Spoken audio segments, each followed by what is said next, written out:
Premtobre Kasee ye to so de akonsam foforo mu na oman Ghana mu mrebi atwam enkwada wo mo anya mfie mienu eba efomo no na nhunu ebi mu wo mu nyinimu a na enkoyie wo se wadidie mu no na enhyeda enkoyie sa nanso enei saa niema no nyame adom abafom esan World Vision for wo mo aya wo mo de aboa na wo mbotaye ene se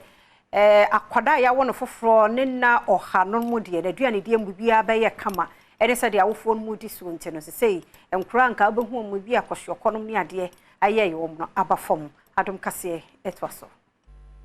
ansa na san hyehyeye ebekọ mansini awodo yi emu no na matan bi a wo mo awofoforo wo mo ma wo man no nufusuo ebra abomde adwumanfo ade atodwase wonye no no senti abofra no benyini no na napomuden enhyeda enkonkan hega edubompon ewo mamiyenu ansa na san hyehyeye a wode emanufuo yi wo ba behu no na wo kyire mu de adanse se eyampa nufusuo no aboa ne pa ama yare bia na nka ne ba ne befam no etimi agene frem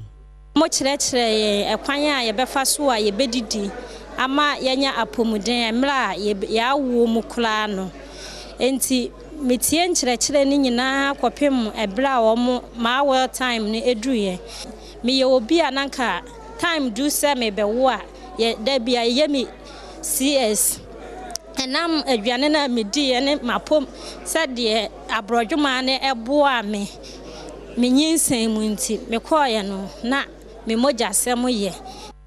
project manager ya woda improve feeding program Priscilla babai echire mu se butaya asoye ne disi wani so opesi woduru ho no otimi eduru ho a ebo aye pa ema tan ene emotofo a enya aduane pa ode ma wo ma ochwese se Ghana Health Service esomu yiye na watimi atai wo mo chi a ewiase afa na nyina butaye sustainable development goals 2 ene 3 no obetimi eduru ho. So the project is being implemented in 3 districts, that is Kassina and Nankana West District, Setre East District, then also Kintampo South District. The main goal of the project is to improve the feeding practices of 5,520 women of reproductive age. And so we are looking at the ages between 15 to 49 years, pregnant women, lactating mothers, and adolescents. Then also we are looking at 4,900 children under 2 years, so the so-called 1,000 days of life. Emranti a womo so de won wagimu ewu nkura wodo so a wo kyerɛkyerɛ matan kwan obafa so ama wo ma aduane enso edito emema anim se ema wonyan moma no nko aso womo so enye wafam de emfa emwa male champion no ye boa me ma na no na me do mo fantitiem kwan amefa so aboa ma no na omanya abrodwuma na World Vision for de amaye no ene mango ena fe so popo